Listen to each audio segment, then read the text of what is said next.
PBBM, bakit ka naman pumapayag sa ganito? Na ginagawa ka lang taong-tauhan na iyong pinsan. Masyado ba talagang napaka-impluensya na iyong insan sa iyong buhay? Napapayagan ka mong insultuhin ka?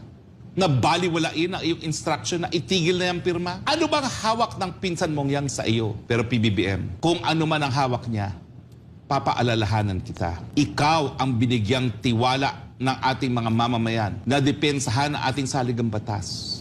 Sinumpaan mong katungkulan yan sa harap ng Panginoon, sa harap ng iyong pamilya, sa harap ng sambayan ng Pilipino, that you will protect the Constitution. Huwag ka pong pumayag na gawin kang tau-tauhin na iyong pinsan na naging speaker dahil inendorso mo naman. Kung hindi naman dahil sa'yo, hindi magiging speaker yan. Bakit ka papayagang insultuhin kang ganito? Narinig na ng taong bayan kung anong decision mo. Tapos ngayon, babaliwalain. Kung ano man ang hawak niya laban sa